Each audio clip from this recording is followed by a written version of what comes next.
সাতশো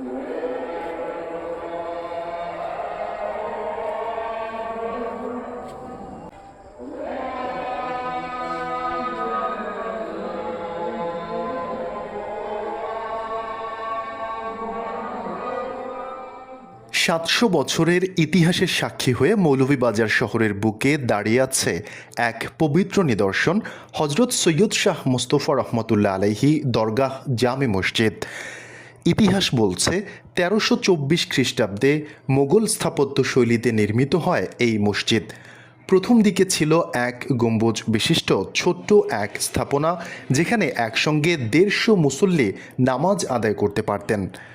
তবে সময়ের ধারাবাহিকতায় সংস্কারের মধ্য দিয়ে বর্তমানে আধুনিক রূপ পেয়েছে মসজিদটি।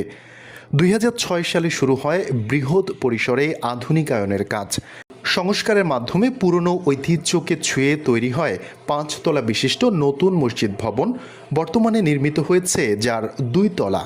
প্রশস্ত নিচতলা জুড়ে হালকা সাদা টাইলসের পাথরে মোড়ানো নামাজের স্থান। শুধুমাত্র একটি কক্ষে ১১টি কাতারে মুসল্লিদের নামাজ আদায় করার ব্যবস্থা রয়েছে। আর এক একটি কাতারে ৯০ থেকে ১০০ জন মুসল্লি দাঁড়িয়ে নামাজ আদায় করতে পারেন। দুতলার নিচতলায় প্রায় ১৪০০ মুসল্লি একসঙ্গে নামাজ পড়তে পারেন। মূল মসজিদটির ভেতরের দিককার দৈর্ঘ্য ১১০ ফুট এবং প্রস্থ প্রায় ৮০ ফুট। শুভ্র টাইলসে মোড়ানো প্রশস্ত নামাজঘর, আলো ছড়ানো বিশাল জানালা, মার্বেল পাথরের মেম্বার আর দেয়াল জুড়ে খোদাই করা ৬ কালিমা, সব মিলিয়ে এক অপূর্ব সৌন্দর্যে মোড়ানো পবিত্র এই মসজিদ। ১২টি সুউচ্চ পিলারের ওপর দাঁড়িয়ে রয়েছে এই মসজিদ। প্রবেশ পথে রয়েছে সৌন্দর্যমণ্ডিত একাধিক ফটক, যা রাতের আলোয় যেন অন্তরে আলো ছড়ায়। দরগাহ মসজিদ নির্মাণের অন্তত ৫০ বছর পর অতি আকর্ষণীয় এক গম্বুজের দর্শনীয় একটি মিনার নির্মাণ করা হয়। পুরনো এই মিনারটি মসজিদের কয়েক ফুট দূরত্বে আজও দাঁড়িয়ে রয়েছে। সেই সময় যখন মাইকে আজান দেওয়ার কোনো ব্যবস্থা ছিল না, তখন মুয়াজ্জিন সিঁড়ি বেয়ে উঁচু মিনারে উঠে নামাজের আহ্বান জানাতেন। তবে পরবর্তীকালে মাইকে আজান প্রথা চালু হলে এই মিনারের মাইকেই আজানের ধ্বনি প্রচারিত হয়। দরগাহ মসজিদের অনেক কিছুর পরিবর্তন দেখা গেলেও এক গম্বুজের সেই মিনার ইতিহাসের সাক্ষী হয়ে আজও দাঁড়িয়ে রয়েছে।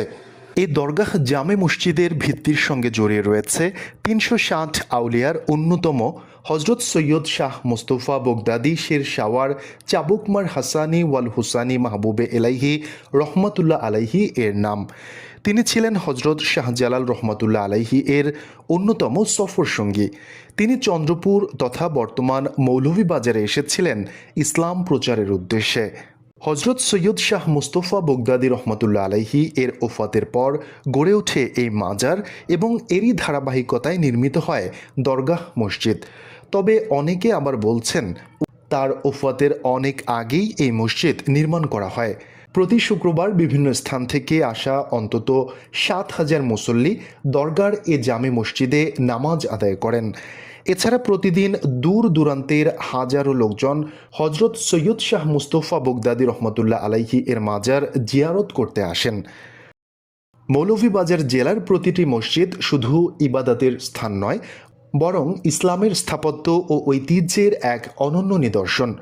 মৌলভীবাজার টিভির মসজিদের আলো অনুষ্ঠানে আমরা জেলার ঐতিহাসিক, আধ্যাত্মিক এবং স্থাপত্য শৈলীর দিক থেকে গুরুত্বপূর্ণ মসজিদগুলোকে তুলে ধরব। দেখতে চোখ রাখুন মৌলভীবাজার টিভির পর্দায়।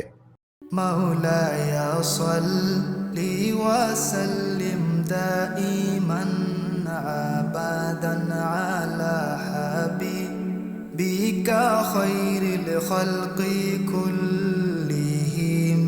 মাওলায়া সাল্লি ওয়া সাল্লিম